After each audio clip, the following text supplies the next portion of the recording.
From playing mind games before kickoff to delivering career-ending hits, a special group of players have kept opponents up at night with their terrorizing behavior. These are the 10 scariest players in NFL history.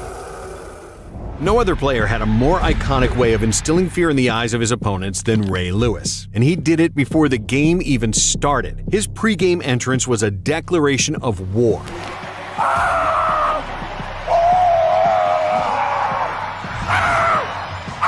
From a guy who said that every time he stepped on the field, he was Maximus from Gladiator, as Lewis would emerge from a smoky tunnel with fire blazing all around him before partaking in something that looked like a scene from his favorite movie. Opposing teams shuddered. When that whistle blows, we unleash hell today. When that whistle blows, we unleash hell. Because they knew what was coming. 60 minutes of bone-crushing hits from number 52. Sports Science said the only reason he didn't break his opponent's bones on every hit is because the shoulder pads absorbed 50% of the force. Lewis was so powerful that he didn't even have to be locked in on a player to lay them out. Having shared a division with him for many years, former Bengals wide receiver Chad Ochocinco decided that he had finally had enough of Lewis's reign of terror. While Lewis had his eyes on the ball, Ochocinco tried to get payback for countless brutal hits with a blindside shot on the linebacker. Yet, despite paying no attention to Ochocinco, Lewis leveled him to the ground like it was nothing and left the wideout gasping for air. When Rudy's coming, I tried to blindside Ray. He ran me over. Consider it a lesson to never test one of the most vicious to ever do it. He wasn't looking and still ran through me. And unfortunately, the concussion set in. I tried to pretend like nothing happened. Along with making every hit count, it wasn't just quality over quantity for Lewis. To this day, he is still the NFL's all-time leader in career solo and combined tackles, with 1,568 and 2,059.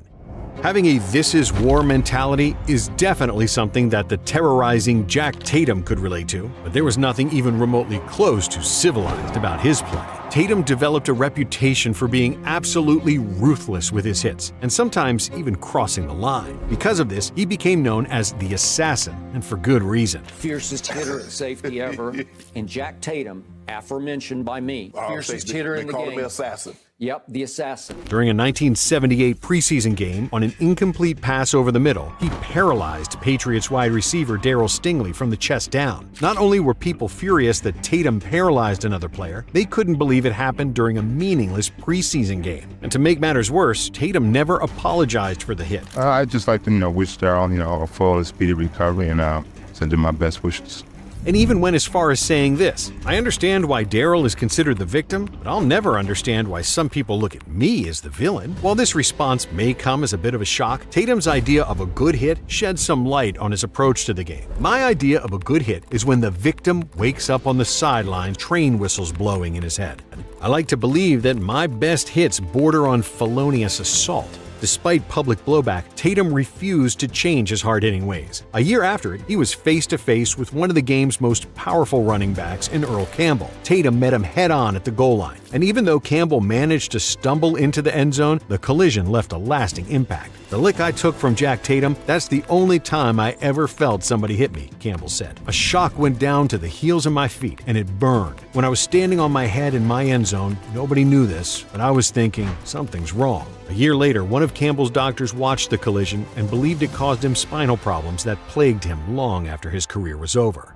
Tatum's hits will live forever in infamy, but they're still not the most famous hits in NFL history. That distinction belongs to arguably the greatest defensive player ever, Lawrence Taylor. With the football world tuned into a 1985 Monday Night Football game between the Giants and Redskins, Taylor, on a single play, changed the sport forever. As Washington ran a flea flicker, Taylor saw right through the trickery and pounced on QB Joe Theismann like a jungle cat. Taylor and a handful of players immediately signaled to the sideline for help, as Theismann was in excruciating pain and unable to get up. Having broken both bones in his lower leg, Theismann never played another snap. Because of that play and Taylor's overall dominance at the position, teams at all levels began placing on emphasis on the left tackle position to protect the quarterback's blindside. Although the play ultimately defined his career, Taylor's accolades should be just as memorable, as the iconic iconic John Madden put it, he changed the way defense is played, the way pass rushing is played, the way linebackers play, and the way offenses block linebackers. As a 10-time Pro Bowler, Taylor became just the second defender to win the league's MVP award. He was also named Defensive Player of the Year 3 times. Legendary coach Bill Belichick served as Taylor's defensive coordinator with the Giants and said, "What makes LT so great, what makes him so aggressive, is his total disregard for his body."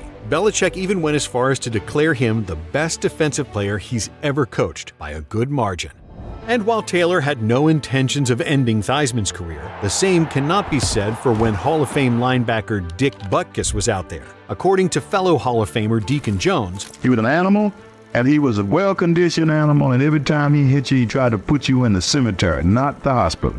this savage playing style and mindset came from Butkus's unique warm-up routine. "When I went out on the field to warm up, I would manufacture things to make me mad," he said. "If someone on the other team was laughing, I'd pretend he was laughing at me or the Bears. I'd find something to get mad about. It always worked for me." But opposing players were definitely never laughing at Butkus, because in reality, they were deathly afraid of him. Told me he was going to kick my... You know what? The first time I ever played against him, a rookie year. As former Packers running back MacArthur Lane once put it, "If I had a choice, I'd sooner go one-on-one with a grizzly bear than with Butkus. I prayed that I could get up every time Butkus hit me." In addition to laying the boom on guys like Lane, Butkus led one of the NFL's all-time greatest defenses and tackles for 8 straight seasons. Jack Lambert was another linebacker in charge of one of the league's most terrorizing defenses ever, serving as the face of the Steel Curtain. And it was an unforgettable face, to say the least. Missing his 4 upper front teeth, Lambert's toothless snarl was the perfect representation of his playing style. Before becoming a legend, John Elway in his first career game had to go up against Lambert's Steelers. It was a moment that Elway would never forget, and one he couldn't wait to end. "He had no teeth and he was slobbering all over himself," Elway said. "I'm thinking, you can have your money back, just get me out of here. I can't tell you how badly I wanted out of there." Nicknamed Dracula in cleats, Lambert's motto was, "We're the Pittsburgh Steelers. We're supposed to be the Intimidators." He did everything he could to live up to this, even if it meant almost getting thrown out of the Super Bowl. In Super Bowl X, Cowboys safety Cliff Harris taunted Steelers kicker Roy Gerela by patting him on the head following a missed field goal. Lambert responded immediately by body slamming Harris to the ground. After the game, he explained the move by saying, "When I see injustice, I try to do something about it." Lambert never shied away from confrontation and always had his teammates' backs. His bold attitude and fearless play inspired teammates and propelled them to 4 Super Bowl victories in just 6 seasons. And with just as cool a nickname as Dracula in cleats, Dick Night Train Lane was never supposed to make this list, let alone play in the NFL. Lane played just 1 season of junior college football before serving in the U.S. Army for 4 years. After being discharged from the Army, he happened to pass by the Los Angeles Rams office on his bus ride to work. Despite a total lack of experience playing the sport at a high level, Lane decided to stop in and asked to try out as a receiver. The team was so blown away by his raw athleticism that they gave him a spot. Lane eventually switched to defensive back, and the Rams quickly fell in love with his ferocious playing style. It didn't take long for the rest of the league to become familiar with this, as the NFL had to create rules against Lane's brutal tackling style. He became known for wrapping players around the neck or grabbing their face mask and slinging them to the ground. People started calling the move the Night Train necktie. In 1961, he tackled John Arnett by the face mask while he was running at full speed and left him lying motionless on the field. The next year, the NFL made a rule prohibiting grabbing the face mask to make a tackle. They later banned a tackle around the head and neck, or what was called a clothesline tackle, largely because of Night Train. For Lane, there was no malicious intent with it, explaining, "My object is to stop the guy before he gains another inch. I'm usually dealing with ends who are trying to catch passes, and if I hit them in the legs, they may fall forward for a first down. There's nothing I hate worse than a first down." In addition to wreaking havoc with his tackling style, Lane was also a menace as a ball hawk. To this day, he still holds the NFL record for most interceptions in a season with 14, somehow doing so in only 12 games.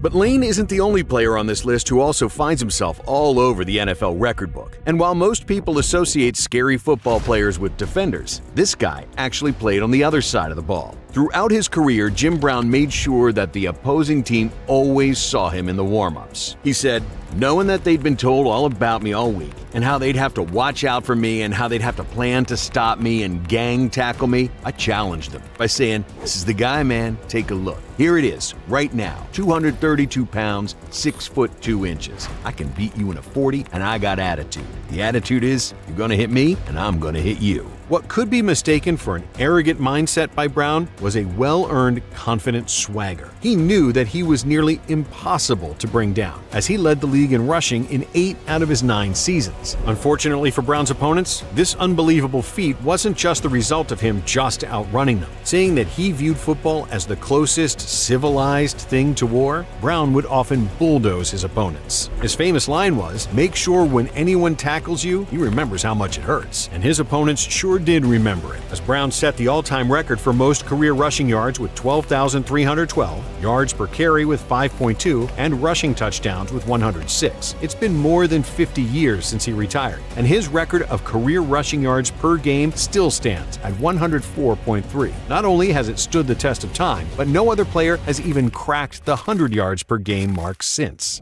And while Brown was always a superstar on the gridiron, James Harrison's journey to making this list is a true underdog story. Undersized at only 6 feet tall, Harrison was released 3 different times as a rookie, but instead of giving up on his dream, he used those setbacks as inspiration and fuel to become one of the strongest and most durable players the game has ever seen. It also led Harrison to never taking his foot off the gas on the field. My objective when tackling someone was to put them out of that game. I didn't want to injure them, but I wanted them to hurt. Even if he was going up against a close friend. In the same 2010 game against the Browns, Harrison knocked out 2 different Cleveland wide receivers, in Josh Cribbs and Mohamed Massaquoi. Describing his approach, Harrison explained, I tried to hurt people. I never tried to injure anyone. I tried to hurt people. I wanted them not to be able to finish the game. When I hit my homeboy Josh Cribbs, I felt like when I hit him, that hurt. I want to be able to say, I got you. Then, while talking years later about the hit on Massaquoi, he said, I hit Massaquoi with about 50%, bro. Dead serious. I just wanted him to let go of the ball. If I would have known then what I found out after, I'd have gave him everything I had. If I known they was going to fine me $75,000 for that, I would have laid into him. He might not have gotten off that field. As Harrison got older, neither his viciousness nor his otherworldly strength faded. While most defenders don't play past 39, he was still lighting up opposing wide receivers and going viral for his workout videos. A workout video from 2017 showed him doing 675-pound hip thrusts, hang cleans, and reverse lunges at 315, 405-pound decline presses, 225-pound overhead triceps extensions, and 1,800-pound sled pushes. Another player who used superhuman strength to become a total nightmare for opposing teams was Reggie White. As former Eagles wide receiver Mike Quick put it, he could take a 320-pound man and just toss him like it was nothing. The funniest thing is to see a 320-pound man just being tossed, and I've never seen anything like that. And not only did White have this freakish strength, but he had speed and athleticism that allowed him to play defensive end while moving like a linebacker. Herm Edwards, who played with White on the Eagles, said, I'd never seen anyone that big and that strong who could move that fast. He was so explosive. He drove blockers back like they were on roller skates. This extremely rare combination of speed and strength made him essentially unblockable, as he retired as the league's all-time sack leader with 198. According to former Eagles linebacker Gary Cobb, he never saw the kind of fear in the eyes of a lineman the way they used to be afraid of blocking Reggie.